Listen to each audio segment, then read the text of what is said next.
it's a big event for the community. It's a great networking framework for all of us, and I extremely appreciate the opportunity to have this all colleagues and partners and stakeholders in the community together.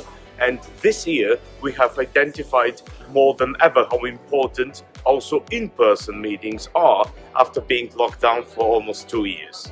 We are at the beginning of a new decade if it comes to the industry development, and exciting times are ahead of us, having the digital transformation everywhere for everyone and everybody. This will change our industry as well.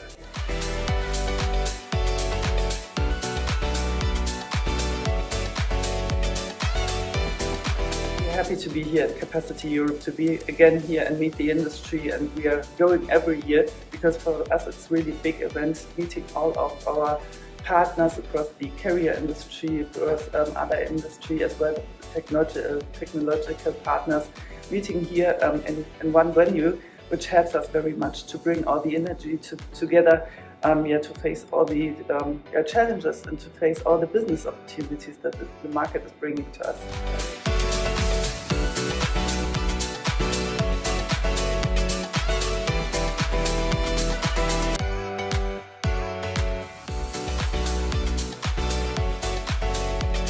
It was a great pleasure to be part of Capacity Europe 2021, a true partner of choice and looking forward for future success.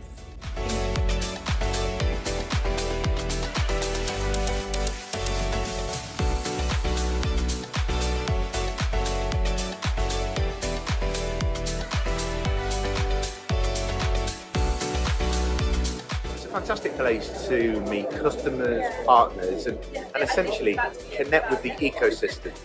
If we're not all successful, no one is. I think we'll increase the way we co-create together. I think the importance of igniting end user, be it consumer or enterprise experiences, becomes more important. And I think ultimately, because we need to propel more growth. So I'll see you at Capacity 2022. And see you at Capacity Europe 2022. We'll see you at Capacity Europe 2022. See you at Capacity Europe 2022.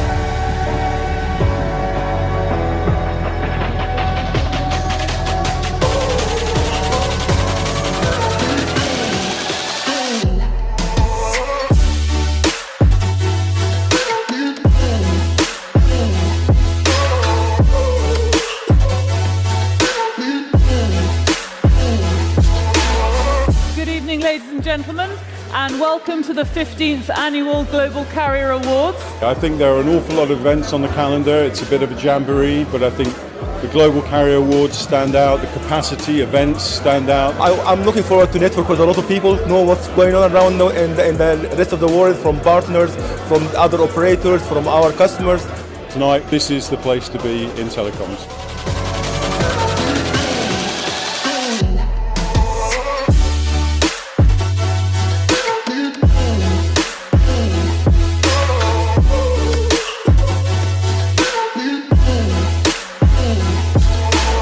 This evening we'll recognise the best global and regional carriers, projects, marketing and sales teams, campaigns, disruptors and innovations.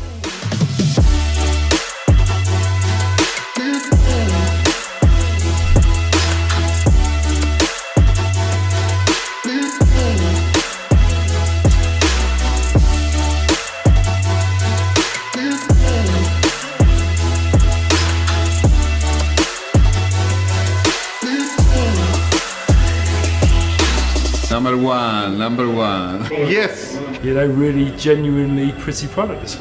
A new award category, yes. And I think it's brilliant for you. Awesome. And I'm really, really happy for you. Very honored and flattered to be part of this this great group of companies, and we want to mint some more.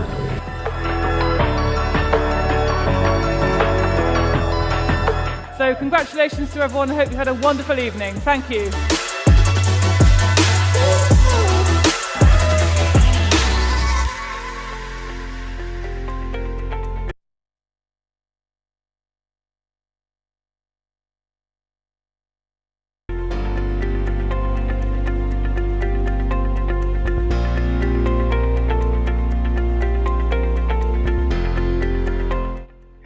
welcome to Capacity Europe's 2022 pre-event coverage. We are looking forward to delivering this year's eagerly anticipated blended event on the 18th to the 20th of October at the Intercontinental London DO2 and also on the Swapcard app.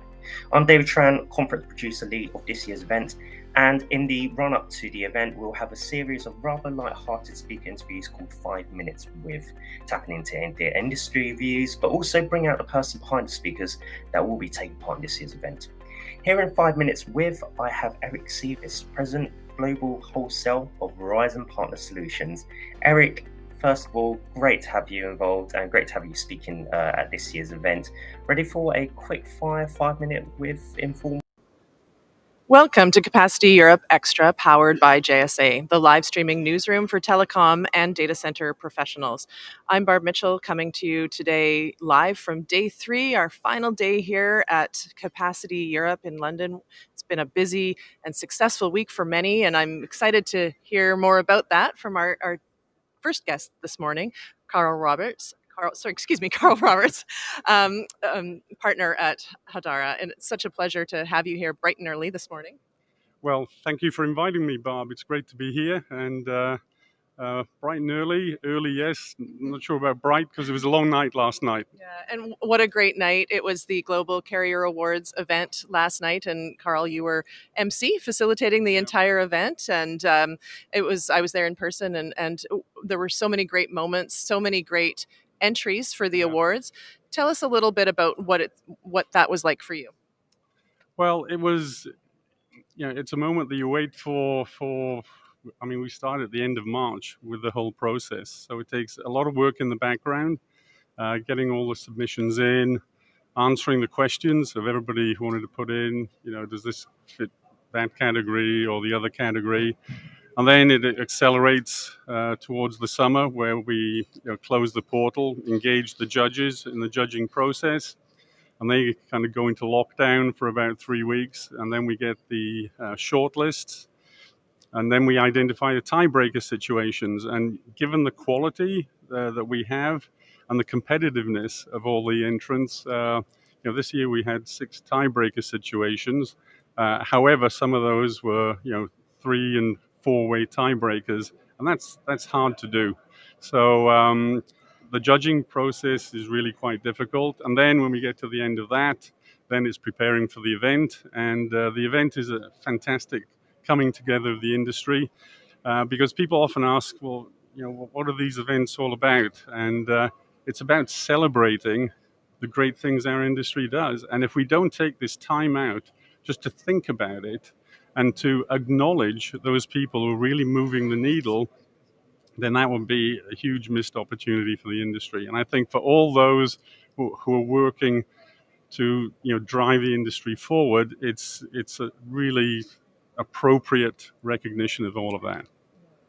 You can really feel it, leading up to the event, all of Capacity Europe, but then sort of the culmination of that in the awards and the work that goes into it. I completely agree. People, just to be on the shortlist is such an honor for anyone that was there last night, or even those who couldn't make it. I know that it's a lot of hard work recognized, and it's nice to hear. I don't know that everyone is aware of the amount of work that is, that entails for the judging panel and all of the consideration that needs to.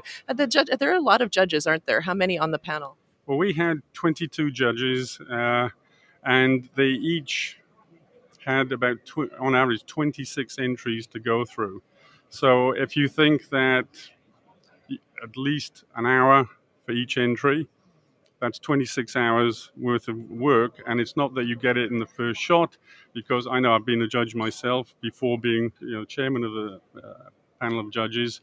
You go through and then you come back, and I know all the judges are really top people, serious people who want to get to the right result. So they will go back and they'll make sure they're doing right by every single contestant. And, it's just the judging is between the judge and the entry. There is no external interference. There is no discussion between judges. So you really get a straight view of this from the top professionals in our industry. And that's what makes it so authentic. it truly is one that is not polluted by any commercial considerations. Okay, some people say, oh, you pay to win. That is absolutely not the case here. From the day that I accept to be chairman, and I work with Philippa, who you saw, who does all the organizing of this, nobody else talks to me. Nobody from any commercial team. I don't know who's sponsoring. I don't care who's sponsoring. And the same thing with the judges. So this is really a straight evaluation. It's so interesting to hear that, and I think so important, for our viewers. And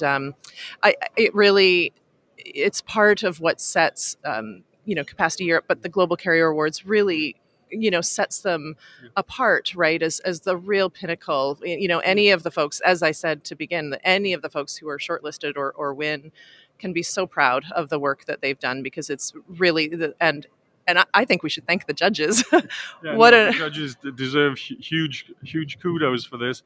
But also, everybody who makes a submission, you can see that there's a lot of effort gone into it, and you recognize, and it's actually what makes you very proud to still be part of this industry. You see the fabulous things that everybody's doing, and it's very uplifting. It really is uplifting. And I mentioned last night, 12 months ago, we were talking about COVID, how the industry pulled together to help the planet keep functioning. And this year, dealing with the Ukrainian crisis, again, people forget that we are competitors. What can we do to help these people? And I think that's something that's really very unique to our industry. And as you saw last night, we're a big global industry, but it's a village. It really is a people business. I've been hearing that so consistently all week from folks. There's a lot of work to be done in the industry, a lot of opportunity, and a lot of work that comes with that, and also things like the crisis in the Ukraine and other things. You had TSF was on stage last night.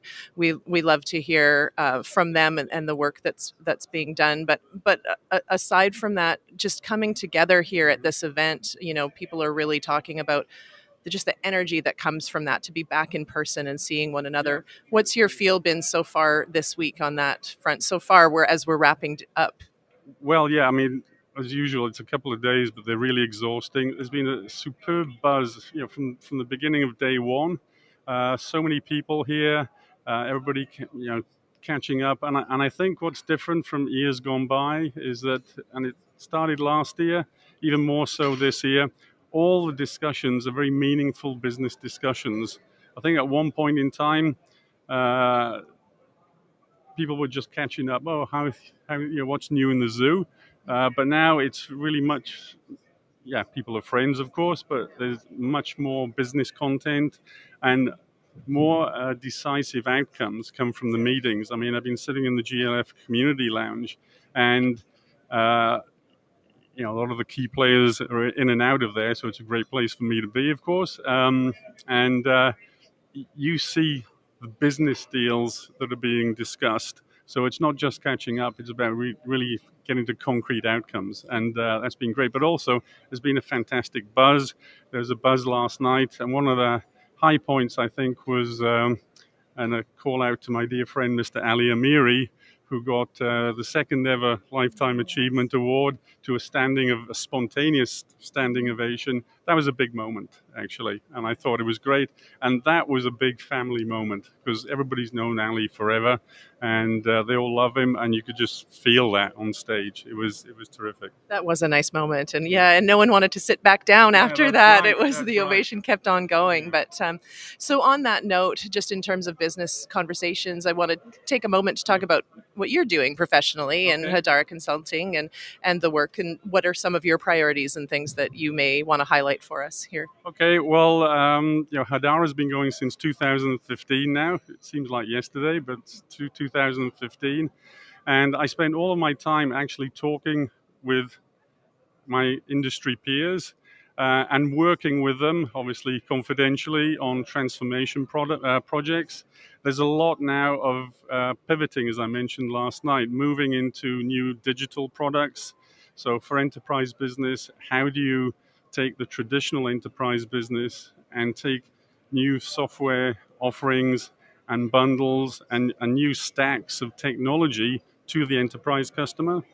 A lot of focus on CPaaS right now, and here we're at a carrier show, so it's about how do we morph from the old wholesale business to a new wholesale business, because we know that traditional voice is going down, traditional wholesale data, a lot of price pressure there. So how do we reinvent wholesale, and what does it become in the new world? Because it can't be the same as it was in the past. So you've got on parallel planes evolutions on the carrier wholesale side, on the enterprise side. From a technology standpoint, to a certain extent, there's a coming together of the technological building blocks, and it's really where the go-to-market comes into play, which is really where the difference comes in. And my missions, advisory missions, really, because it's more active than just a consult, is to help carriers make those moves, whether organically or inorganically, and to help them move to a kind of North Star scenario, where you are today, where you aspire to get to, and what are the concrete steps there. And I think the difference with what I do with Hadara, and I partner with a lot of consulting companies as well in this, is, to use an old Verizon expression, we wire the solutions to the ground, so it's no ethereal fancy slides with no actions. It goes down to what does every salesperson have to do every month for the next 5 years for this plan to come true. And it's not just about sales, it's about product. It's about how you bring software into networks, and how you bring orchestration in across the entire portfolio. So it's fabulous. It's interesting. Everybody's on that journey, large or small, and it's complicated. So I enjoy doing that. It allows me to work with the people I've known and loved for years and help them on their way to the pivot to be positioned for tomorrow. I love that, starting with the vision and then building what are the steps we need to take to actually make this happen. And, we hear about that. We've talked about that from ourselves from the sustainability perspective, right, across the industry. It's one area in addition to everything else you're saying that it's really about, putting actions in place to get to where it is we want to go. And I think to your point about sustainability, and, thank you for greener data. That's absolutely my next read. It is not incompatible with growth. I think for the longest time, people thought, that's somebody else's problem tomorrow. Right now, I got to make my numbers, I got to do this, and then this becomes an afterthought. It is not incompatible. And I think the pennies dropped, maybe not everywhere, but it's where we need to get to, because I moderated a fireside chat about the metaverse on day one. And when you think of the computing power and the infrastructure that needs to be put in place to service that, you're generating lots of power and using lots of resources. And, the way we address that demand, which is going to be huge, is really, people need to think about how you do that sustainably. You can, but you need to think about it differently. And there are technologies coming through, and we've seen that in some of the submissions with the GCAs, and people are thinking about it, especially in the data center arena. I think it's incredible what people are doing there. That needs to be more pervasive across the industry as we deal with these new challenges. Carl, I feel like we could chat all day. Yeah, I do too. I'll stay if you like.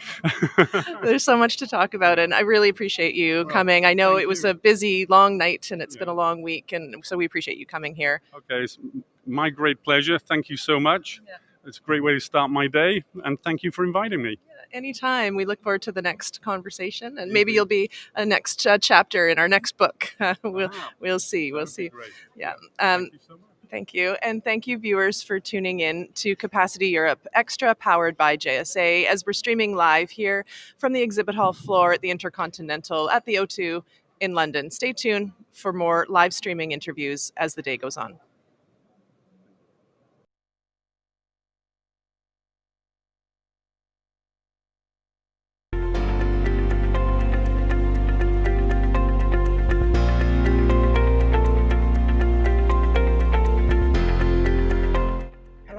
welcome to Capacity Europe's 2022 pre-event coverage. We are looking forward to delivering this year's eagerly anticipated blended event on the 18th to the 20th of October at the Intercontinental London, the O2, and also on the Swapcard app. I'm David Tran, conference producer lead of this year's event, and in the run-up to the event, we'll have a series of rather light-hearted speaker interviews called 5 Minutes With, tapping into their industry views, but also bring out the person behind the speakers that will be taking part in this year's event. Here in 5 Minutes With, I have Eric Sievis, President Global Wholesale of Verizon Partner Solutions. Eric, first of all, great to have you involved and great to have you speaking at this year's event. Ready for a quick fire 5 minute with informal interview? Absolutely. Looking forward to it and glad to participate and support the Capacity Europe event. You know, Verizon, we like to show up each year and support the event. So glad to do this for you. Great to have you in the room as well. We're looking forward to October. All right, let's start the clock. So Eric, first of all, tell me the current state of play situation in global telecoms. Yeah, I believe that, you know, enterprises around the world are kind of looking for what we call global, simple, and secure solutions at the end of the day. And we see this as an incredible opportunity for global telecom providers in the industry. If we look at our assets, regardless of what's going on in kind of the economic and geopolitical vein, this is just a great opportunity for us once again to deliver things into the business and to the industry. So global, simple, secure, that's the way the solutions need to go, whether it's network, whether it's above the network, wireline and wireless services. Good stuff. And where would you say your organization is positioned at the moment? I mean, we've seen these shifts, obviously, with post-COVID take place, but also digital transformation really kind of gathering momentum within the industry. But also, there's also a turbulent economic and inflationary climate as well. Where do you see your organization's position? If I look at my Verizon Partner Solutions global wholesale team, we feel we're kind of very excited about the assets that we have. Once again, if we look at what we've done, we spent over $120 billion getting our spectrum with C-band and millimeter wave. And once again, we got vast fiber deployments across the footprint right now. So very strategic time for us, whether it's wireline, wireless, what are we doing from Ethernet to wave to internet services, even what I'm doing above the network with Blue Jeans conferencing or security services. Or what I really love is the passion we have in the wireless area today with wireless backup or the Internet of Things or our own fixed wireless access services that we're doing on LTE business internet.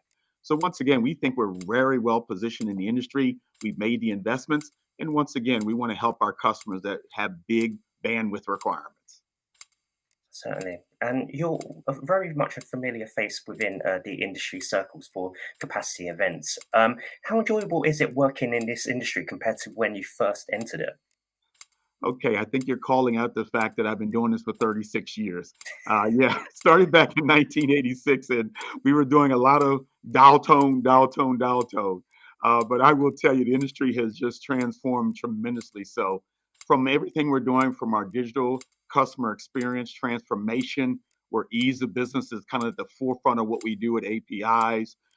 Candidly, what we're doing across the board when we look at new products and services in the industry. The days of just dial tone, when today, as I said earlier, I'm selling Ethernet services, I'm selling wave services, we're selling internet services. But above that, we're adding things and partnerships with what we do in the cloud environment, what we're doing with the Internet of Things. How do we continue to leverage our wireless assets as we look at fixed wireless access and LTE business internet in the industry?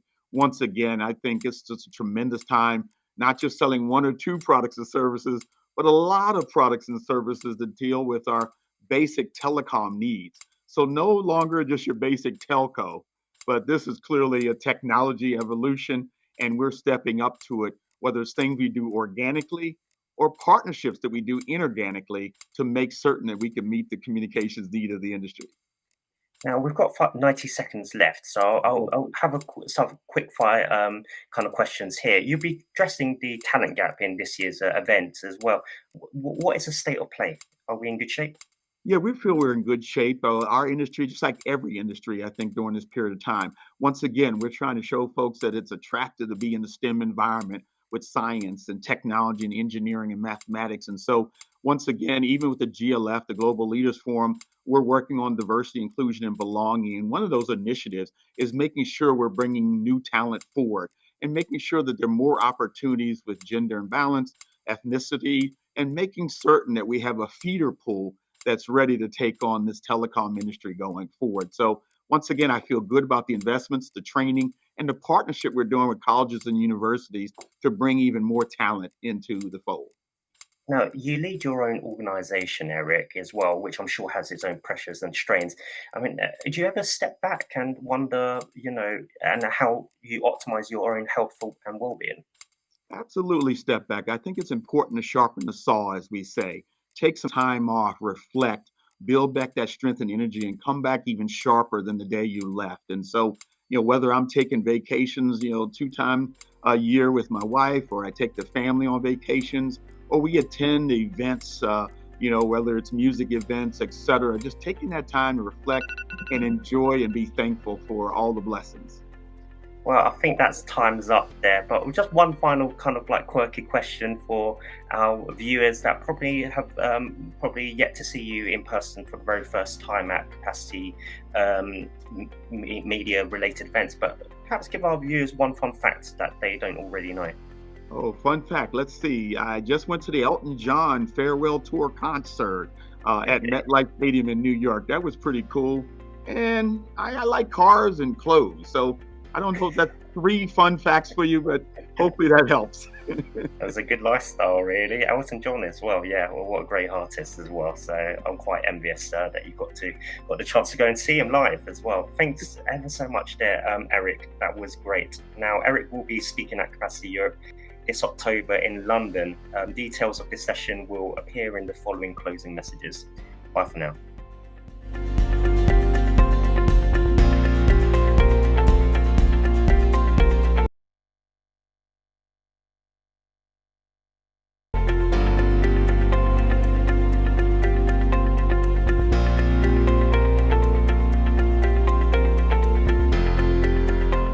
Welcome to Capacity Europe's 2022 pre-event coverage. We're looking forward to delivering this year's eagerly awaited blended event on October the 18th to the 20th at the Intercontinental London, the O2, and on the SWAT Card app. I'm David Tran, conference producer lead of this year's event. And in the run-up to the event, we'll have a series of rather light-hearted speaker interviews called 5 Minutes With, tapping into their industry views, also bringing out the person behind the speakers that will be taking part in this year's event. Here in 5 Minutes With, I have Angela Capon, Vice President Global Marketing at Edge Connects. Angela, how are you first of all? And it's great to have you involved in our conference program for this year's event. Ready for a quick 5-minute Q&A? Yeah, thank you for inviting me, definitely. Great. Okay, well, so certainly let's start the clock right now. So in our 5-minute Q&A, here we go. Tell me the state of play in global telecoms. Yeah, I mean, global telecoms isn't just 5G and gigabit telecoms anymore. It's the wider challenges of country regulations, trust from our customers, climate, economic growth, the worrying inflation news that we're seeing, and where to build next. So the balance is getting increasingly difficult with large cloud services requiring ever bigger capacity while also lowering overall emissions across. Welcome to Capacity Europe Xtra Powered by JSA, the live streaming newsroom for telecom and data center professionals. I'm Barb Mitchell, joining you here from the exhibit hall live at the Intercontinental at the O2 in London from day 3 of Capacity Europe, 3.5, I guess, of Capacity Europe. And joining me is Tom Homer, Division President for Europe of GTT. It's a pleasure to have you here. Thanks very much. Pleasure to be here. It's been a great week so far. It's, we're still going. It's, it's been a full week. What's the experience been? You're a local here in London, so everyone's kind of coming to you, which maybe is nice, but what's the week been like for you? Oh, it's been great. It's been a really good, fun week. I think the fact that everybody's back here in real life, better than ever before, that's really good. My office in London, which I'm based at, is fuller than it's ever been. We've had lots of people coming and going, so it's great to see people in the GTT office, as well as here at Capacity. And we're really enjoying it. Lots of people on the stand, lots of people talking to us. We've participated in some roundtables. So yeah, it's been great. Yeah, and on that note, I think on day 0, I'm calling it, so the pre-day, you spoke on a panel talking about the transformation or the move from the telco to techco. And that's really interesting, I think, for our viewers to hear more. I'd love them to have the opportunity to hear about what you were speaking about, but also how that applies to the work that you're doing at GTT. Yeah, so GTT are the world's leading provider of managed network services. And we've recently made the shift really from being a telco to being a techco. So I'm sure many of your listeners and watchers will know that GTT recently exited from our infrastructure business. And that deal concluded about a year ago, which takes us back to our roots of being an asset-light managed service provider focused on software, so SD-WAN, security, professional services, and now being able to focus on the customer experience. And so when you're thinking about the conversations that have been coming up this week with folks, are there key themes that you feel are coming through? I mean, are there people focused on some of the same things? Yeah, I mean, for us, we're helping other carrier organizations, both with kind of core internet connectivity, but also with things like SD-WAN reach, so white label type services for them to enable them to get to their customers. We're outperforming the market in terms of our own SD-WAN performance. So we've got lots of carriers and partners that are interested in working with GTT to help them get better reach and to help them enable to get really a greater share of the market than perhaps they'd be able to get to on their own. And so when you think of, you sort of have spoken about what's been happening in the, since some of the changes over the last year, but as you look at the road ahead, what are some of your key priorities? If you look into 2023, what will you be sort of doubling down on?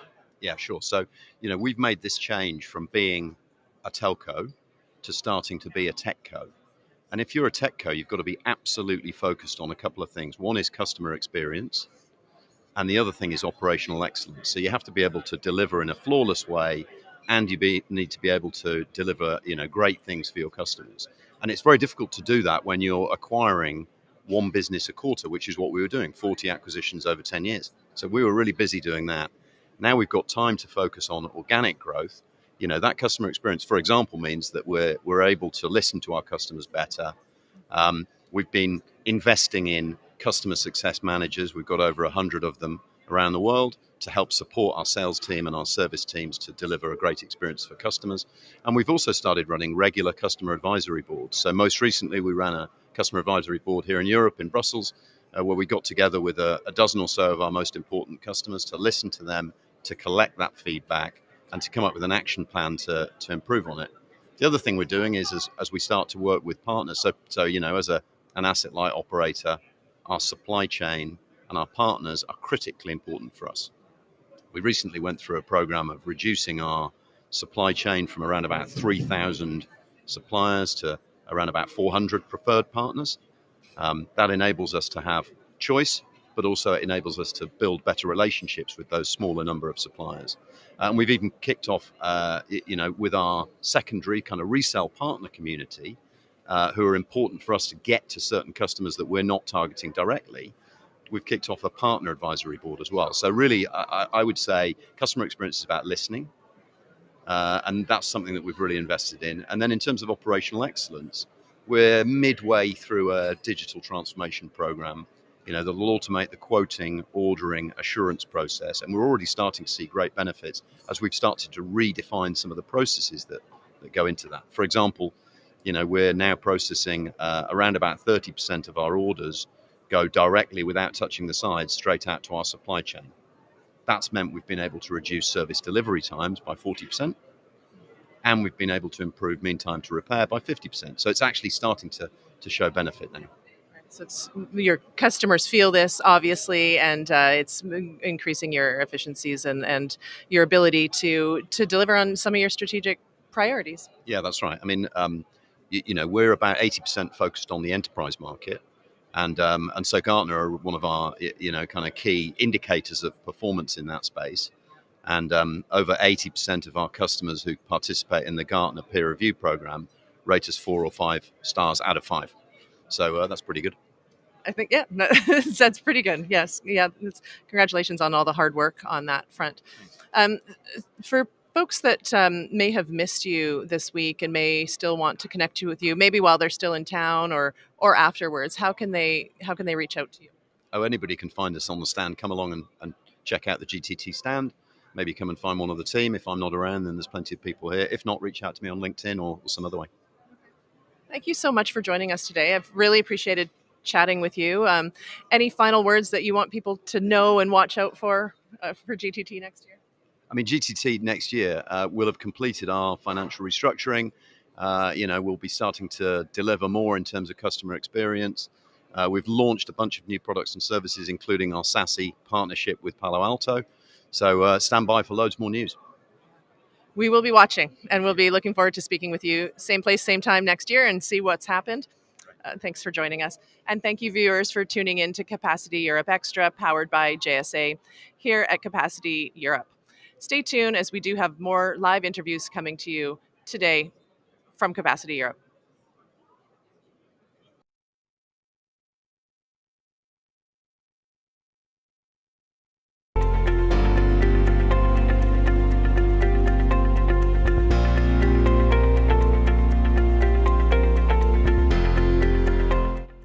Welcome to Capacity Europe 2022's pre-event coverage.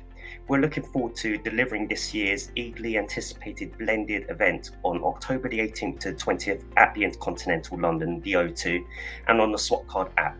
I'm David Tran, the conference producer lead of this year's event, and in the run-up to the event, we'll run a series of rather light-hearted speaker interviews called 5 Minutes With, tapping into their industry views, but also bringing out the person behind the speakers that will be taking part in this year's event.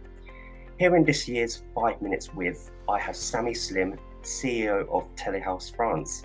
Sami, how are you first of all? And great to have you involved in our conference program for this year's event. Ready for a quick fire 5-minute Q&A? Absolutely, thanks for having me. So let's start the clock. Okay, so Sami, tell me the state of play in the global telecoms market. Well, we're seeing more blurring boundaries between the telco, the OTT, the infrastructure, something that is reshaping the industry, and we are looking forward to an exciting future. Brilliant. So where would you say then your organization is positioned at the moment as the industry is seeing these shifts like post-COVID, digital transformation, current inflationary pressures? Well, what is great about our industry is that all those crises are merely acceleration to the transformation, to digital transformation. However, there are real risks, especially related to energy price and to talent shortage, and the industry is looking forward also to tackle that kind of problems. And does the industry have a talent issue? If so, how can it solve the problems? Well, definitely yes, as many industries, and I think the problem should be solved in the future with what we are seeing now in terms of remote work and remote teams, distributed teams around the globe, because that actually brings the talent pool to a more global one. And you'll be speaking in a subsea data center related session about interconnectivity between those two landscapes. It must be an exciting industry to be a part of, incredibly diverse, and things seem to be moving along at quite a relatively fast pace. Absolutely. That's actually our main driver to be in Capacity this year. We are very, very excited to what kind of topic will be shared, because the telecom geography is changing thanks to the subsea. And we are looking forward to see what are the future cities where the interconnection will happen, and how can we help reshaping that as well. Now, I wanted to tap into a little bit, about you yourself as a person. So, Sami, what's your preferred method to connect with your fellow industry peers, given how platforms like Teams and Zoom have transformed our ability and convenience in connecting with fellow professionals in the past 2 years? In person or virtual in terms of day-to-day engagements? A nice drink with a great view. I've got a lot of Zooms and video. I like that, but to be honest, it's good for introduction. We're still human beings, right? So if you want a solid relationship, we need to be in person, and I'm looking forward to do that in London next October. Well, yeah, definitely is a great segue there to Capacity Europe to be there in person at the Intercontinental, the O2 in London. So, what's the first thing? What's the one thing that you're hoping to take away from being part of Capacity Europe this year? Well, I think that's the answer to those questions on how do we manage this blurring boundaries between different telco segments. How do we manage the new geography of telecom? How do we manage the new prices? Energy and home talent. Those are things that I am looking forward to discuss with my colleagues in the industry. But again, we have the chance to be in an industry that is still growing and that the world is needing it, actually, especially with the current crisis. So it will be a very, very exciting meeting. Definitely, and it's this huge event as well, and taking place in the UK capital, London. So tell me about what you most love about London, the location of Capacity Europe 2022. Definitely the view there in O2. It's really great to network with people. But I happen to we happen to have office in London, so I actually love being in London. It's a city that has some spirit to it. So yeah, one of my definitely my favorite cities in the world. And I'm saying that I'm from Paris. You know the competition between plenty of competition there between Paris and London there, but two marvelous European cities and really modern as well. We've got 45 seconds to go, so basically got a few quick fire questions here for you. Give our viewers one fun fact about you that they don't already know. Most people, so I've been known in the industry as CEO of France, but Telehouse France. Most people don't know that I'm actually not French. I'm Tunisian. and yeah, when people discover that, they usually Is there a person away from this industry that inspires you the most? Well, I would love to meet in person someday if I have the chance. Satya Nadella, from CEO of Microsoft. I think that's someone that have reshaped an entire company as big as Microsoft. And yeah, that's time's up. So yeah, that's our buzzer for that one as well. So really great speaking to you, Sami. There is a very quick fire interview. You just realise how quickly 5 minutes goes up in a flash, doesn't it? But thanks so much. That's been great. And Sami will be speaking at Capacity Europe this October in London.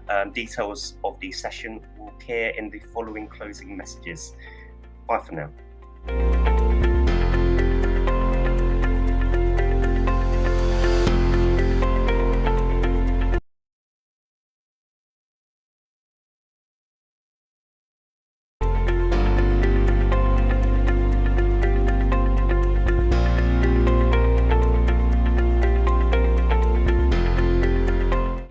Welcome to Capacity Europe 2022's pre-event coverage.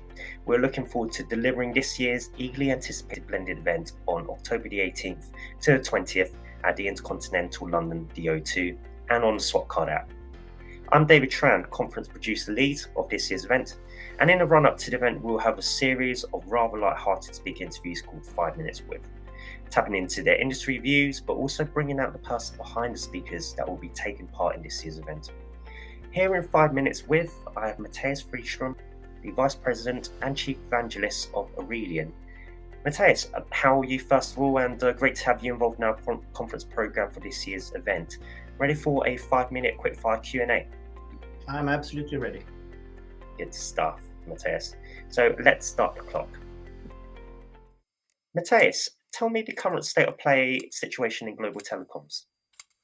I would say it's in a pretty good shape. Traffic is still growing post-pandemic, which is a good sign. There are, though, some signs of costs going up because of some circumstances around the world. But I would say the overall feeling in the industry is pretty good.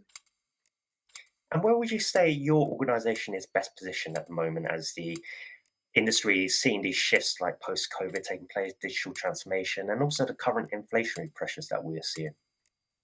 I think we're in a pretty good shape. We're not a big organization. We're very focused on high capacity transport services and IP services. And I would say digital transformation, moving traffic to the cloud, using public internet much more.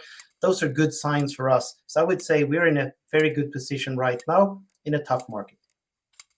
And how have the past couple of years shaped the way you connect with your fellow industry peers from a personal perspective yourself, Matthias? Yeah, I think that's a good question. And I was very skeptical to webinars in the beginning, but I would say through the pandemic, I've kind of enjoyed all the webinars that's been going on, and that's been a fairly good way. But I'm really eager to see people again now, so you can get the feeling of the industry from a much better point of view. Well, definitely. We're looking forward to bringing Capacity Europe in person in October the 18th to 20th in London. So how enjoyable is it working in this telecoms industry compared to when you first entered it? I would say it's really, really enjoyable. I've enjoyed it all the way through. But, when I started 25 years ago, I would say not very many people understood what we were doing. Internet was very new. Everything was more of a phone call situation in the telecoms world. Today, everything relies on what we do. Internet is for everyone. So it's much more seen these days, and therefore quite a more funny industry with many more being part of it. What's the interconnectivity between data centers and subsea is exciting as well as important to see these in sectors talking to one another. Matthias, why do you think we are seeing this overlap between the two markets? Why is it becoming more profound? Yeah, no, I really think, content needs to be as close as possible to end users. And you can't really be closer to end users if you're at the submarine cable station. And therefore, I see this. It's a very good sign when cable or content providers locate their content at the station itself, because at the end of the sea cable there's an end user, and that user wants to take advantage of that content as soon as possible, and therefore we see these two industries merging as we speak. And what's the one thing you're hoping to take away from being a part of Capacity Europe 2022 this October?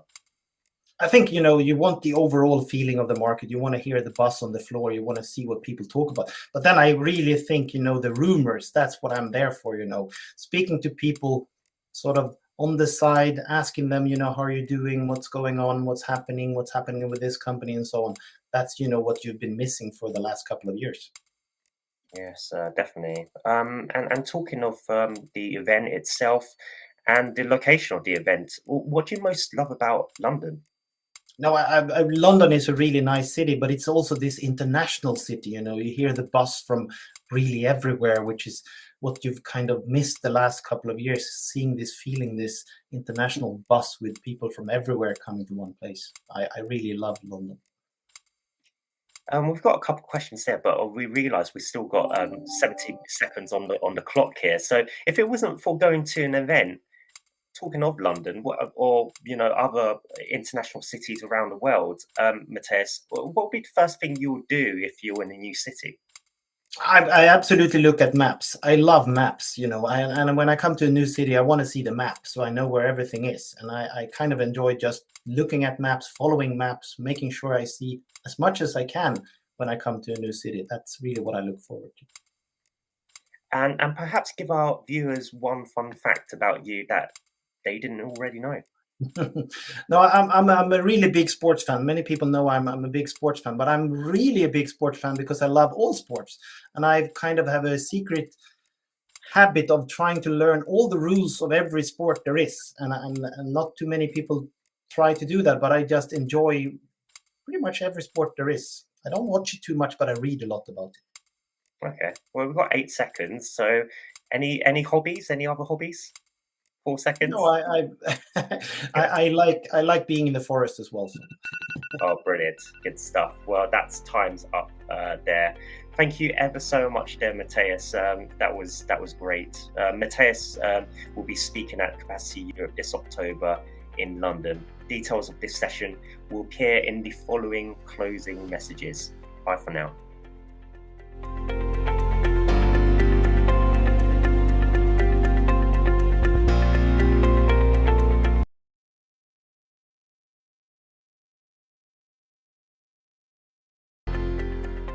So that's just a flavour of what's coming. What we're going to talk about today is what it's taken to get here, what we're doing, and the entire scope.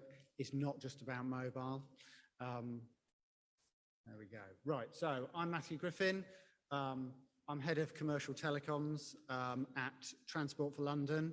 And I have with me Andrew Conway, and he's CTO or Director of Solutions and Innovation, sorry, for that's your old job title, for BAI Communications. We're here today because BAI were awarded a 20-year concession from TfL just in June, 21st of June, and we're going to explain what that concession is all about. It's in line with the Mayor's transport strategy. The Mayor has asked TfL to make its assets available for telecommunications use and to put mobile coverage on the tube, and that's what we're doing. So TfL, if you don't know TfL, it's a very large organisation. People think of it as London Underground. It's a lot more than that. It has, if you move in London, then we're responsible, pretty much. So it includes a major road network. We manage all the traffic lights, for example. And just to give you a scale of TfL, here's some sort of big numbers. 31 million journeys every day. We're slightly down on that at the moment, but actually we found the road traffic is back to normal. Bus networks around 75%, and the tube is running during the week 50 to 60%, and at weekends even higher than that. So we are edging towards normality in terms of the number of journeys that we're looking after. So what we have here is a network that is very large.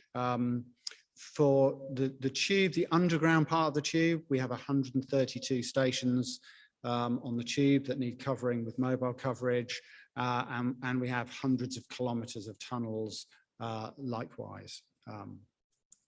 Now, I was tasked with getting mobile coverage on the tube, amongst other things. My responsibility in TfL is to liaise with the telecoms industry. We already provide access to our rooftops for cell sites. We have the Wi-Fi network, and we also have fibre running through the tunnels to a certain extent, quite a small extent actually. But what we decided is we needed to supercharge that, and we needed investment to do that. Internal to TfL, I was told I had no money, so I was told zero, well, not zero budget. I could run a procurement, but that was it. So we needed a partner to come in and invest in our network. So what we did is we created an offer that included all TfL assets. Previously, a lot of times we'd looked at mobile on the tube and looked at just the tube asset and just from a mobile perspective. But what we did in this case is we looked at it from a much broader context. And Andy's going to talk about the ambition that BAI have got for that. And we have found a partner that matches our ambition to use all of our assets to deliver a step change in connectivity for London. And the other thing we wanted a neutral host. So we wanted a partner that would open up our network to the industry as a whole. And we believe it creates a whole load of opportunities way beyond those that we can think of at the moment.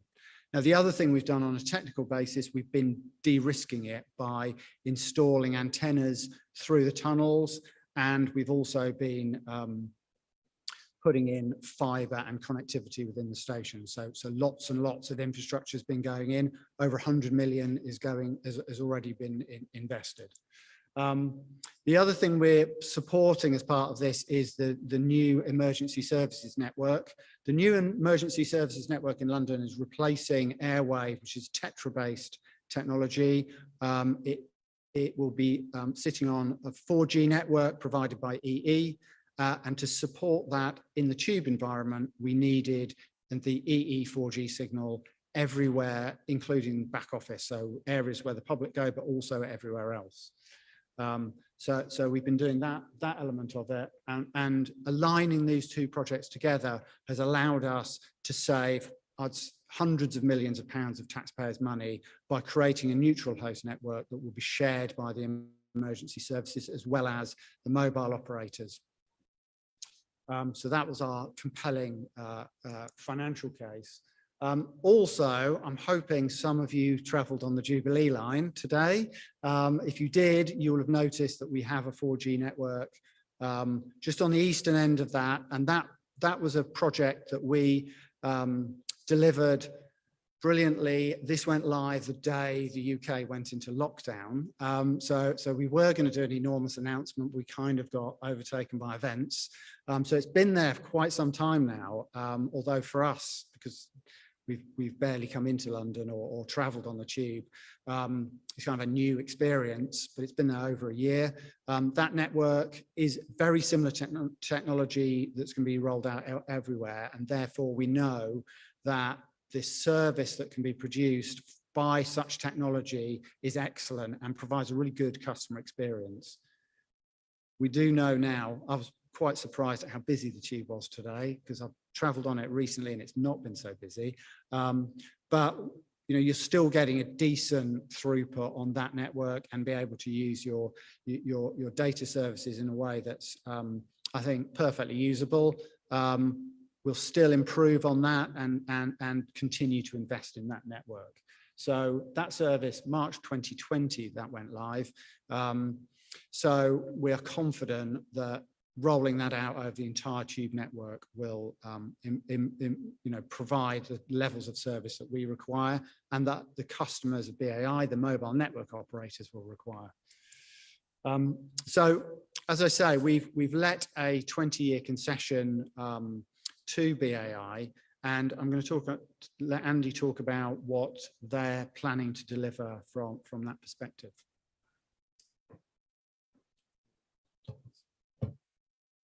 Thanks, Matt.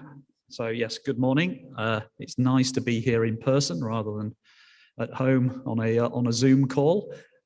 Yeah, my name is Andy Conway. I head up Solutions and Innovation at BAI Communications, Broadcast Australia International. As you can probably tell from my accent, I'm not Australian. I'm from Yorkshire, but there you go. BAI, who are they? So we've been around about 100 years. So we're headquartered in Sydney, where we've been running the terrestrial broadcast network for nearly 100 years. About 25 years ago, we branched out into specialized telecommunications, designing and building in areas where there is no signal. So on transport networks, we acquired a company in Hong Kong who specialize in that. Indeed, in Hong Kong now, I think they're on their 4th generation, started on 2G. Now they're rolling out 5G on the Hong Kong Metro. And then about 10, 12 years ago, we moved into New York. So our operation there, Transit Wireless, where we deploy cellular service and Wi-Fi service on the underground system. We've done the same now in Toronto. And then we came to London 5 years ago to set up shop and ready ourselves for the TfL opportunity. We've also recently acquired a company in the US called Mobility. They also specialize in transportation systems and cellular systems at key venues. We like long-term deals. The partnership that we have with TfL is 20 years. The reason being that we are majority owned by the Canadian Pension Plan and Investment Board. So we really... Welcome to Capacity Europe Xtra Powered by JSA, the live streaming newsroom for telecom and data center professionals. I'm Barb Mitchell, and joining me today is Rob Hilliard, SVP and General Manager for Extranet. Roy, pleasure. Pleasure. Great to be here. Yeah. Fantastic to be in person. I know, it's been a great week. We're sort of winding things down slowly here on the last day. Tell me about some of the highlights. I mean, it's been a big event and lots happening. What have been some of the highlights for you? It's been a great event, and I was part of the judging panel. So seeing those submissions and the awards last night were fantastic. So I, plugged a shameless plug to put your submittals in for next year, because it was fantastic in the quality. No, it's been great for me. It's been a bit of a Back to the Future moment, which we were joking about. I'm coming back to where I started in the industry in terms of building customized lit and dark networks. I've been under the sea and in space, and it's good to be back. And what I think, to your point about the comments this week, and I'm so excited about the future with Extranet, and it was echoed today, throughout this week, which is it's not about future proofing or next generation. That's kind of a known that you have to do, but it's really what I've heard echoed is, organizations need networks that are adaptable and flexible, so they can be in control and react to what's going on in either their customers' minds or the marketplace, or obviously what we saw the last couple of years, all the environmental issues that have come up, with COVID and what have you. So that's the part that's interesting. So the future, from an exciting point of view, is I'm pumped for Extranet, because that's exactly what we do. We do that. So.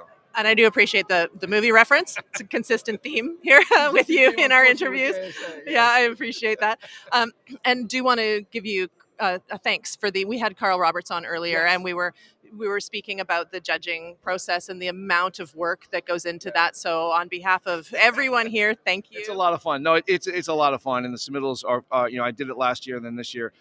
Phenomenal submittals, and what I told folks is it's a great opportunity to tell the world what was going on, because you don't get a chance to see what's happening out there, and we saw snippets of it with the awards last night, but fantastic work that's going out, not only to affect lives and connect people that we talked about, but also just amazing parts of business acumen that sometimes you don't see displayed as well. We kind of get the boring network people vibe, and there's some really cool stuff going on. We're doing some great stuff, in the wireless, digital infrastructure. So we're all excited. I'm taking notes on what we can maybe do for next year. So we'll see. We'll see.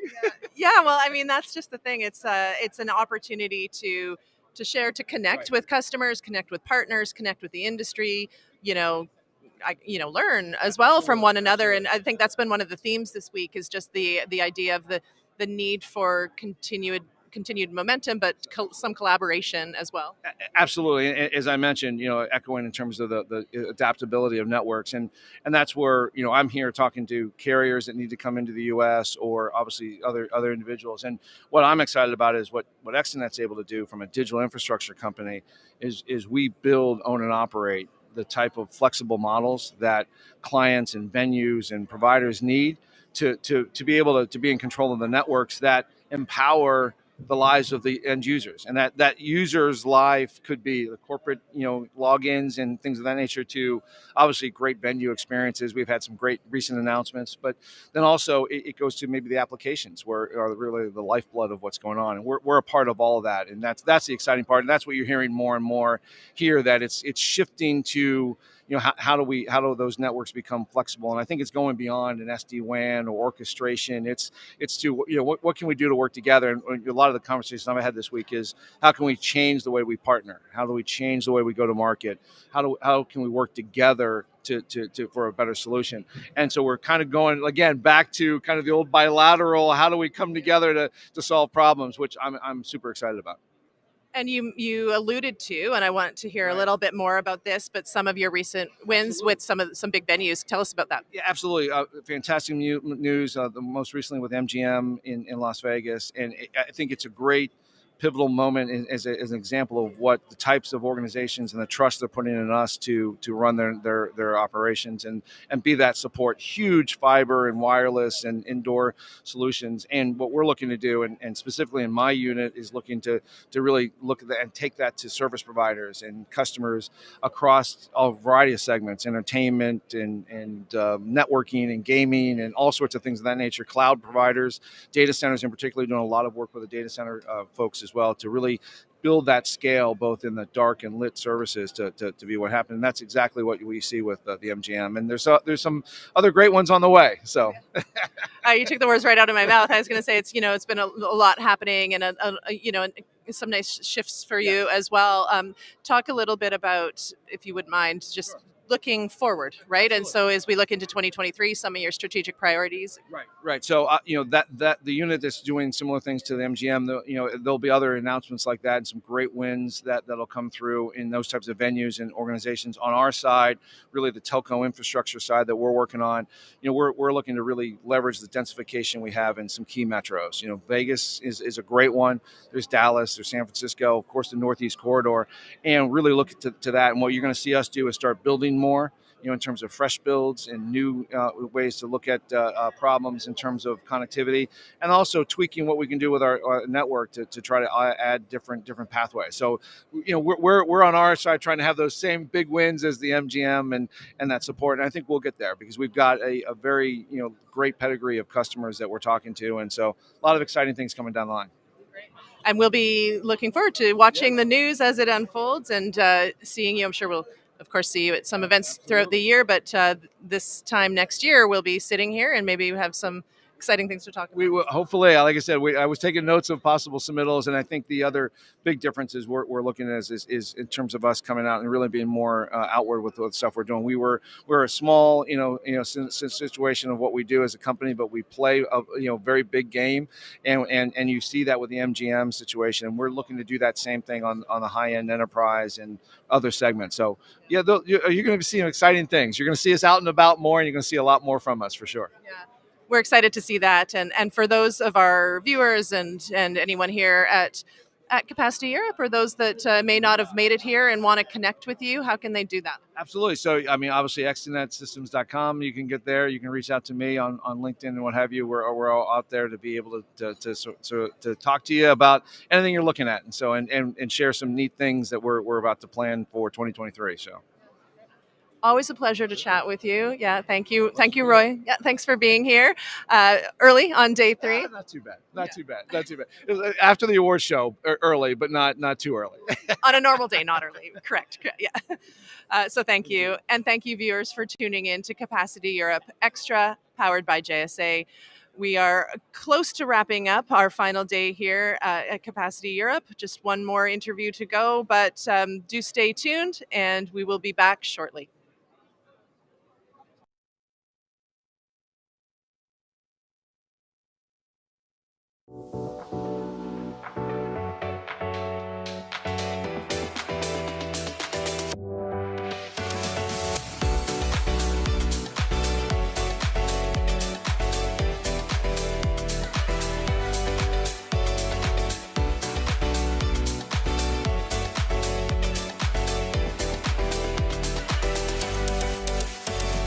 It's a big event for the community. It's a great networking framework for all of us, and I extremely appreciate the opportunity to have this all colleagues and partners and stakeholders in the community together. And this year we have identified more than ever how important also in-person meetings are after being locked down for almost 2 years. We are at the beginning of a new decade if it comes to the industry development, and exciting times are ahead of us, having the digital transformation everywhere for everyone and everybody. This will change our industry as well.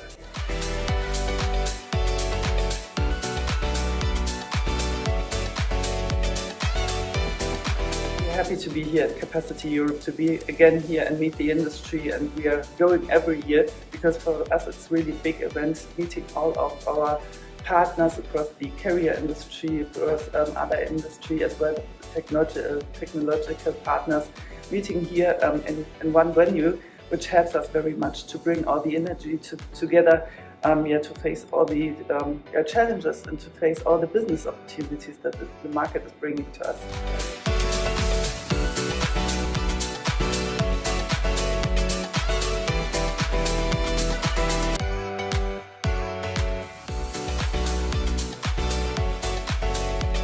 It was a great pleasure to be part of Capacity Europe 2021, a true partner of choice and looking forward for future success.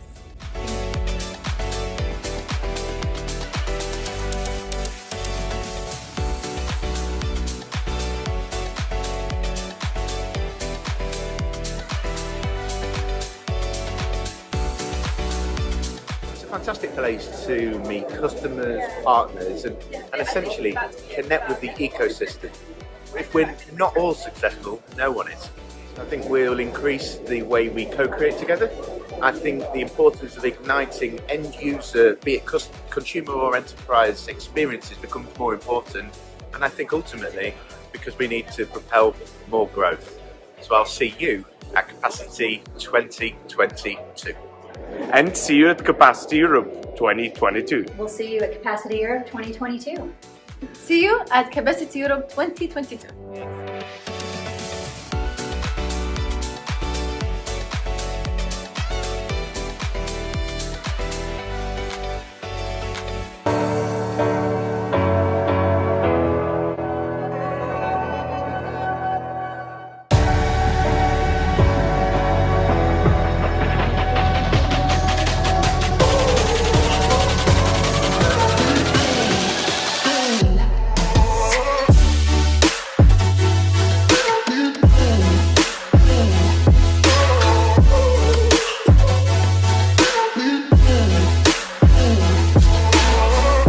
Ladies and gentlemen, and welcome to the 15th Annual Global Carrier Awards. I think there are an awful lot of events on the calendar. It's a bit of a jamboree, but I think the Global Carrier Awards stand out, the capacity events stand out. I'm looking forward to network with a lot of people, know what's going on around in the rest of the world, from partners, from other operators, from our customers. Tonight, this is the place to be in telecoms.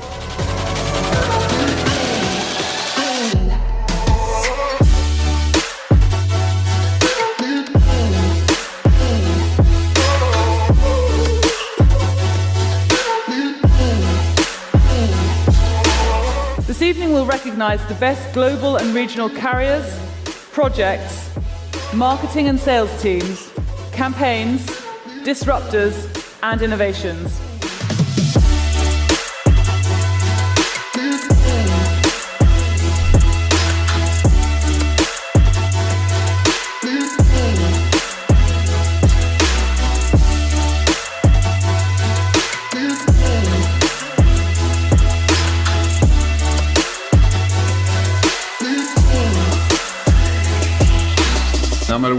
Number one. Yes. You know, really genuinely pretty products. A new award category, and I think it's brilliant for you, Awesome. and I'm really, really happy for you. Very honored and flattered to be part of this this great group of companies, and we want to mint some more.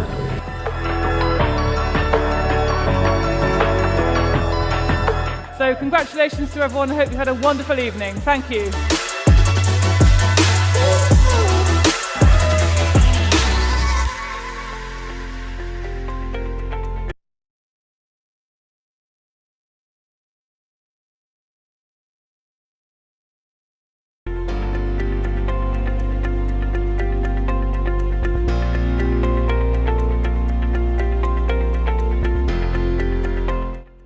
Welcome to Capacity Europe's 2022 pre-event coverage. We are looking forward to delivering this year's eagerly anticipated blended event on the 18th to the 20th of October at the Intercontinental London, the O2, and also on the Swapcard app. I'm David Tran, conference producer lead of this year's event, and in the run-up to the event, we'll have a series of rather light-hearted speaker interviews called 5 Minutes With, tapping into their industry views, but also bring out the person behind the speakers that will be taking part in this year's event. Here in 5 Minutes With, I have Eric Sievis, President Global Wholesale of Verizon Partner Solutions. Eric, first of all, great to have you involved and great to have you speaking at this year's event. Ready for a quick fire 5 minute with informal interview? Absolutely. Looking forward to it and glad to participate and support the Capacity Europe event. You know, Verizon, we like to show up each year and support the event. So glad to do this for you. Great to have you in the room as well. We're looking forward to October. All right, let's start the clock. So Eric, first of all, tell me the current state of play situation in global telecoms. I believe that, you know, enterprises around the world are kind of looking for what we call global, simple, and secure solutions at the end of the day. And we see this as an incredible opportunity for global telecom providers in the industry. If we look at our assets, regardless of what's going on in kind of the economic and geopolitical vein, this is just a great opportunity for us once again to deliver things into the business and to the industry. So global, simple, secure, that's the way the solutions need to go, whether it's network, whether it's above the network, wireline and wireless services. Good stuff. And where would you say your organization is positioned at the moment? I mean, we're seeing these shifts, obviously, with post-COVID take place, but also digital transformation really kind of gathering momentum within the industry. But also, there's also turbulent economic and inflationary climate as well. Where do you see your organization's position? If I look at my Verizon Partner Solutions global wholesale team, we feel we're kind of very excited about the assets that we have. Once again, if we look at what we've done, we spent over $120 billion getting our spectrum with C-band and millimeter wave. And once again, we got vast fiber deployments across the footprint right now. So very strategic time for us, whether it's wireline, wireless, what are we doing from Ethernet to wave to internet services, even what I'm doing above the network with Blue Jeans conferencing or security services, or what I really love is the passion we have in the wireless area today with wireless backup or the Internet of Things, or our own fixed wireless access services that we're doing on LTE business internet. So once again, we think we're very well positioned in the industry. We've made the investments. And once again, we want to help our customers that have big bandwidth requirements. Certainly. And you're very much a familiar face within the industry circles for capacity events. How enjoyable is it working in this industry compared to when you first entered it? Okay, I think you're calling out the fact that I've been doing this for 36 years.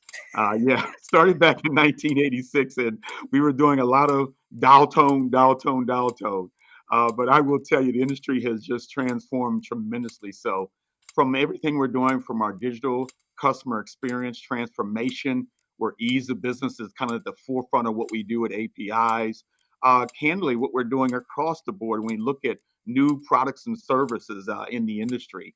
The days of just dial tone, when today, as I said earlier, I'm selling Ethernet services, I'm selling wave services, we're selling internet services.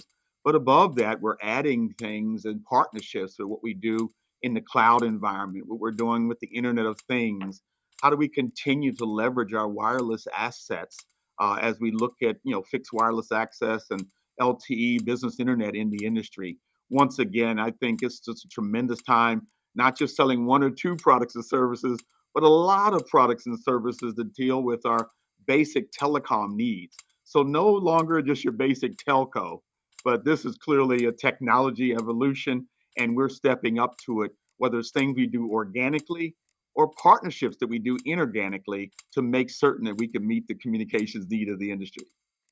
Now, we've got 90 seconds left, so I'll have some quick fire kind of questions here. You'll be addressing the talent gap in this year's event as well.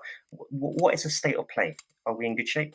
Yeah, we feel we're in good shape. Our industry, just like every industry, I think, during this period of time, once again, we're trying to show folks that it's attractive to be in the STEM environment with science and technology and engineering and mathematics. And so, once again, even with the GLF, the Global Leaders Forum, we're working on diversity, inclusion, and belonging. And one of those initiatives is making sure we're bringing new talent forward and making sure that there are more opportunities with gender imbalance, ethnicity, and making certain that we have a feeder pool that's ready to take on this telecom industry going forward. So once again, I feel good about the investments, the training, and the partnership we're doing with colleges and universities to bring even more talent into the fold. Now, you lead your own organization, Eric, as well, which I'm sure has its own pressures and strains. I mean, do you ever step back and wonder, and how you optimize your own health and well-being? Absolutely step back. I think it's important to sharpen the saw, as we say. Take some time off, reflect, build back that strength and energy, and come back even sharper than the day you left. And so, whether I'm taking vacations, 2 times a year with my wife, or I take the family on vacations, or we attend events, whether it's music events, etc., just taking that time to reflect and enjoy and be thankful for all the blessings. Well, I think that's time's up there, but just one final kind of quirky question for our viewers that probably have yet to see you in person for the very first time at Capacity media related events, but perhaps give our viewers one fun fact that they don't already know. Oh, fun fact. Let's see. I just went to the Elton John farewell tour concert at MetLife Stadium in New York. That was pretty cool. And I like cars and clothes. So I don't know if that's 3 fun facts for you, but hopefully that helps. That's a good lifestyle, really. Elton John as well. Yeah, well, what a great artist as well. So I'm quite envious that you got the chance to go and see him live as well. Thanks ever so much there, Eric. That was great. Now, Eric will be speaking at Capacity Europe this October in London. Details of this session will appear in the following closing messages. Bye for now.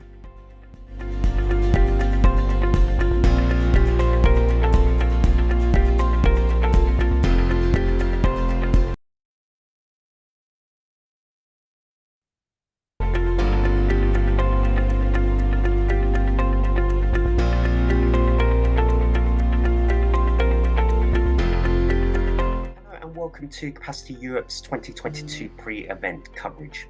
We're looking forward to delivering this year's eagerly awaited blended event on October the 18th to the 20th at the Intercontinental London, the O2, and on the SWAT Card app. I'm David Tran, conference producer lead of this year's event. And in the run-up to the event, we'll have a series of rather light-hearted speaker interviews called 5 Minutes With, tapping into their industry views, also bringing out the person behind the speakers that will be taking part in this year's event. Here in 5 Minutes With, I have Angela Capon, Vice President Global Marketing at EdgeConnects. Angela, how are you first of all? And it's great to have you involved in our conference program for this year's event. Ready for a quick 5-minute Q&A? Yeah, thank you for inviting me, definitely. Great. Okay, well, so certainly let's start the clock right now. So in our 5-minute Q&A, here we go. Tell me the state of play in global telecoms. Yeah, I mean, global telecoms isn't just 5G and gigabit telecoms anymore. It's the wider challenges of country regulations, trust from our customers, climate, economic growth, the worrying inflation news that we're seeing, and where to build next. So the balance is getting increasingly difficult with large cloud services requiring ever bigger capacity while also lowering overall emissions across their supply chains. So closer collaboration among operators, clients, industry bodies, government agencies will be needed to be at the forefront of any future expansion. And where do you see your organisation position at the moment? Obviously, it's in a post-COVID climate. It's fundamentally changed. Yeah, I mean, when COVID hit, EdgeConnects was well positioned actually to not miss a beat. We were all remote workers for years, and the data centers had the ability to remote operate through our EdgeOS software systems. So when it hit, we kind of didn't really, we felt the impact, from a world perspective, but we didn't actually from an operational side. We just continued on. It was incredible. So to continue with the drivers like digital transformation without the impact of COVID was a testament to our strategy to set way before it was struck. And we were able to continue a pace for large enterprises as we were able to work with their IT providers to offer solutions in markets large and small. And as the edge continues to develop globally, we will continue to plan and supply land and power, serving the largest global companies worldwide when they need it, where they need it. So is the data center industry, in your point of view, first of all, are you enjoying it? And second of all, in terms of the people landscape, is it suffering from a lack of diversity in the workforce? And if so, why? When I talk to people about the data center industry, you kind of get that blank look on their face. So it's not incredibly exciting. But what I've seen over the last 10 years of working at EdgeConnects is the talent that is actually coming through. Difficult, but it is coming through. And the diversity of the talent is what I really enjoy. And I'm loving seeing our employees, join at a certain level. And, 10 years on, they're, running teams and they're head of security and all of those different roles. So, we are lacking in diversity for sure, but I believe it's not for not trying. As a company, we work really hard on different projects to attract talent, from going out to universities, talking to the STEM type community that probably don't think about data center as an engineering type of place to go and work. But when you talk to them about what we're doing and what we're developing and actually what our customers are doing, I'm very privileged to be in. Welcome to Capacity Europe Xtra Powered by JSA, the live streaming network for telecom and data center professionals. I'm here at our tail end of day 3 of Capacity Europe, here with David Tran, lead conference producer for Capacity Europe. David, wow, what a week it's been. And tell me a little bit about, as the producer of this event, how are you feeling? Yeah, I'm feeling great. Obviously, it's the last day of Capacity Europe, a great chance for all the attendees to to have a final chance to meet with their clients and prospective partners as well. I mean, as for the conference program that I had been working in delivering for this year's event as well, over 90 speakers across the blended program as well, and an immense level of conversation and relevance to the community about how we actually deliver digital infrastructure in the years later, really. So, yeah, no, it's a fantastic event to be part of. Some of the highlights, maybe from some of the panels. Can you give us, for those folks that weren't able to attend, all the great content that's been happening here? Yeah, we had a mixture of sessions. So, for instance, about the viability of delivering edge within an ecosystem for the metaverse, and how is that going to manifest in terms of creating the digital infra outlay using that, and the connectivity service provider's role within the delivery of this. And it's manifested in terms of other topics, in terms of fraud, and in the GOF, the GOF's work as well. So there's been a number of like highlights. It's hard to pick one because all the sessions have been immensely supported, well attended, and it's been a great conference program in that regard.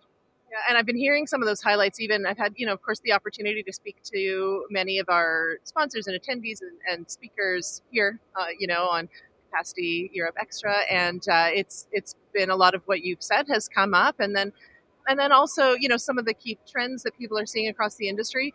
But overall, this sentiment that it's so amazing to be here in person, the energy of the week has been amazing, and I think you can tell us. I've heard a rumor that record numbers this year in attendance. Oh yes, record numbers in attendance. Some 2,800 attendees, plus have attended Capacity Europe this year, which is absolutely startling. We couldn't believe to actually see these numbers, especially just soon coming out of a pandemic as well. So obviously, we still got, more that we can actually do to evolve the conference experience and the attendee experience. Something that we've been planning for, been long thinking about in terms of delivering and maximizing that audience engagement from a variety of countries and a variety of sectors within the connectivity ecosystem. Yeah, and I mean, certainly, as you said, bigger than ever, bigger than pre-pandemic numbers, and you can sense that, the growth of the industry, but also just the appetite people have to be back in person and having those, face-to-face conversations continues to be a need that people have, and our people have been so, I from what I've been hearing, really, really happy with the results of the week. And so thank you to you as one of the producers of this event. It's been fantastic. I think that what it shows us, is that people really still want this format. If you think about what's ahead for Capacity Europe and capacity in general, what are you sort of thinking? I think what we've learned about before the pandemic in terms of, that format of that conference experience and networking experience, it's all changed, and with the help of, the learnings of 2020 and 2021 during the coronavirus pandemic and delivering that virtual experience, well, we had to actually, take the best of that and provide a blended events experience. And we are looking at aspects such as, what we've got new for this year, which is the Capacity Europe Extra, and we're trying to evolve into something, totally different that can actually bring content right up to life, and discuss the key themes that people in this industry are talking about today, but also the challenges, pain points, as well as the opportunities involved as well. And it's beyond just the conference stage. There's there's a variety of ways that people get their information. We know that there are so many events around, there are so many publications around as well. So it's about trying to provide that audience engagement through a variety of means, using our video channels, our broadcasting channels, and so forth as well, and capturing that imagination of the attendee as well, and think of what they really want. It's something concise, something enriched, something immersive as well. Yeah, that's part of our Capacity Europe and Capacity Media event strategy now and into the longer term future. It makes so much sense. I mean, really delivering up the content people want and the ability to connect as people also need, but in serving it up in different ways so that people can consume the information as they see fit and as it suits them. So I think it's going to be so great to engage in more of these going forward. And so can you give us a little bit some sort of calendar highlights coming forward? What should people circle on their calendar for Capacity? So we've got quite a few events coming up, closing out Capacity in events in 2022 with Mexico Connect, with Capacity Asia. So look out for those dates around the November time on the Capacity Media website. There is also in 2023 where we're kicking out straight out the starting blocks with events like Capacity Middle East. And you got later on other events such as ITW, the big International Telecoms Week in May, and other kind of, well, I would say more kind of niche events like SBS, Messaging and SBS World as well, which is a phenomenally supported event for that market. And we've got Capacity Europe as well this time next year. So we're very much looking forward to providing that maximized attendee experience as well, audience engagement, networking is fundamentally important to every single event that we do as well. And we think long and hard about providing the platform to have those right conversations take place, whether it's in the expo hall, whether it is in a virtual facility, or whether it is in a conference room, or anywhere else really as well. You're going to get all of that in 2022 and 2023 with Capacity Media events. Thank you so much. I mean, there's so many great events to look forward to, and for all of you, definitely check out the Capacity website to see information on upcoming events.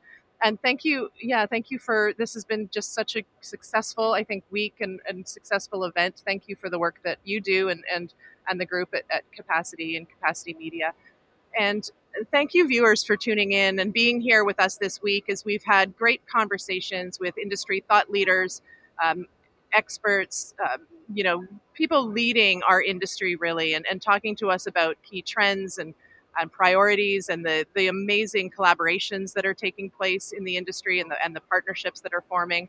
There's a lot happening, and we'll be back here again, this time next year, back at Capacity Europe. But until then, everyone, stay safe and enjoy, be busy, and we will see you back again next year. All the best.